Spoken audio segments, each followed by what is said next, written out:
Peter Duraisami is the Chief Executive Officer of the Scott Mission. He's a man with a great ministry background as well as a professional background, originally from India, but for the past 20 years he's been involved with the Scott Mission. And for those of you aware of missions across the nation, you know the Scott Mission is one of the most highly respected of all mission ministries going out there right now. So welcome, Peter. Thank you, Jim. Terrific to have you. From Chennai originally, or Madras, as you knew it. Yes. It's 20 years since you came. 20 years, yeah. And you got involved almost immediately at the Scott Mission. Yeah, as soon as I came in, a few months after I came to Canada. Now you were chartered accountant in India. Yeah. Why the move to Canada? Huge story. I mean, going into tell me the story. We got lots of time here.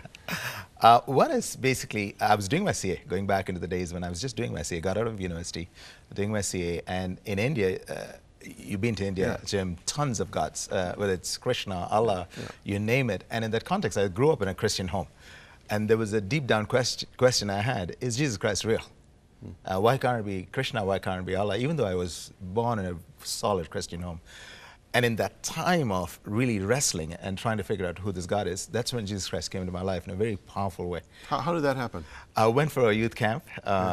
People tried to talk to me about Jesus. I said, I forget it. I've tried to talk to him. It doesn't make sense. I tried reading the Bible. It didn't make sense. I was struggling in my own personal walk with certain prayers not being answered.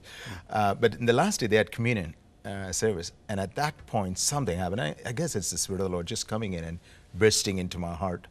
And that's how I knew He's God. But I struggled the next 2 years, being an accountant brain, and 2 + 2 is 4. God had to prove to me. So the next 2 years was a struggle, saying, God, are you real? And I used to pray. I lose my keys and I ask God, where's the keys? And He'll show it. And in India, you've seen crowded buses. You've seen, no kidding.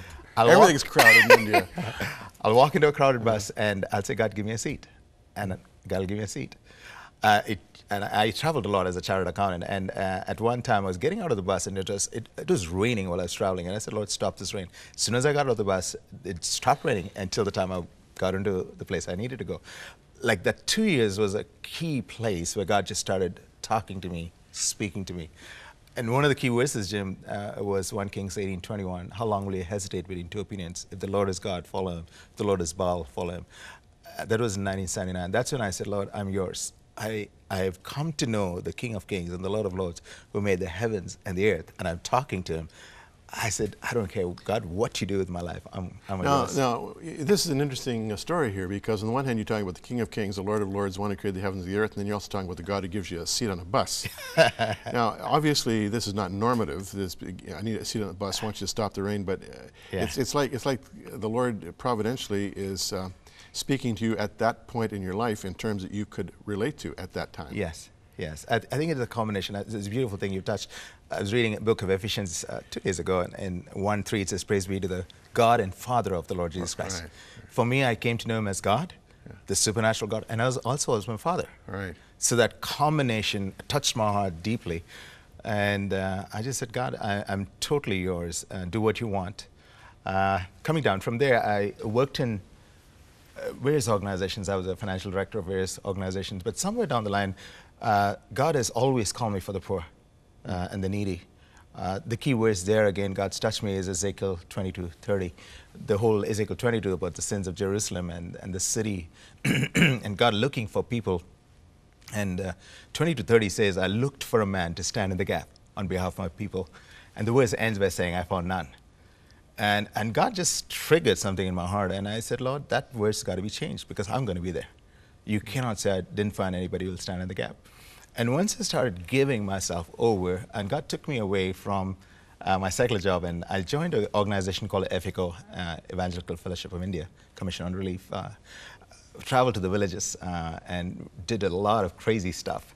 But my salary just moved to the lowest of the lower in the companies that I was living in. I was getting married to my wife, Sheila. I'm moving into New Delhi, which is the capital city.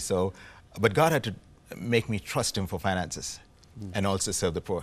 Yeah. And in that context, I started traveling and seeing the hand of the Lord. In that time, the Lord said, it's time for you to move, and move to Canada. And my brother was here, got admission in Tyndale, or OBC, as it was known, in 1989. That's when we moved to Canada. Long story, but it's just phenomenal. And even after I came to Canada, I was the dishwasher in OBC. It was great. I mean, moving from being a director of 2 companies in India to becoming a dishwasher. Yeah. In fact, I asked the Lord, where did you put me there?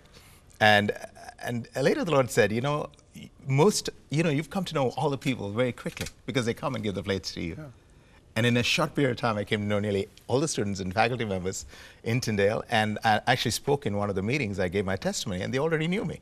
So God just opened the door by being a dishwasher. And from there was an opening in Scott Mission for a weekend supervisor, again in the kitchen as a dishwasher. And I moved in there January 1990, and I haven't left the place 20 years. Just, again, God's kept me with those people who are marginalized, needy, and I'm right there. It's interesting, as I'm listening to you, I wish sometimes we had greater insight into the Lord's wisdom. Yes. In terms of how He grows us. But you can be sure the Lord is behind all of this business, including the dishwashing, just to cultivate in you a greater sense of compassion and understanding for those who are at the bottom rung. Yes. I mean, even though you're in India with a lot of poverty, I mean, there's a lot of poverty in Canada too. Yeah. And a lot of need in Canada. Yeah. But before we shift to Scott Mission, just as an Indian, how do you see India these days? Are you encouraged by India's development, or do you have concerns? How do you see it?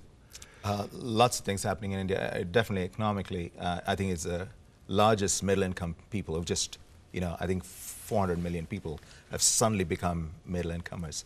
But the negative side is the lifestyle is changing dramatically.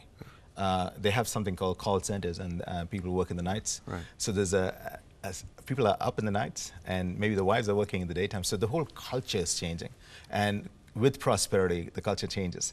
But in this context, I just see men and women of God who love the Lord a lot and willing to lay down their lives. And many have laid down their lives. Many have been persecuted.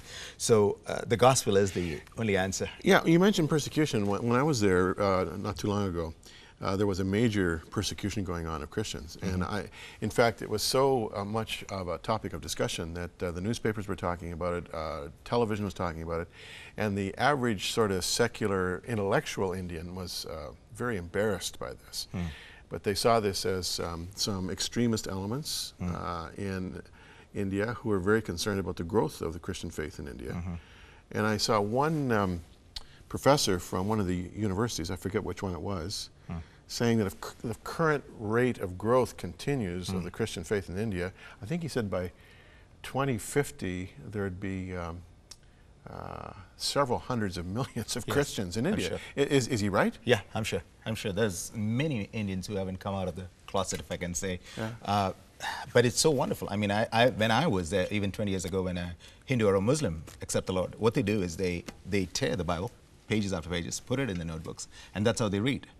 But they read more of the scriptures than a Christian who has a Bible. Right.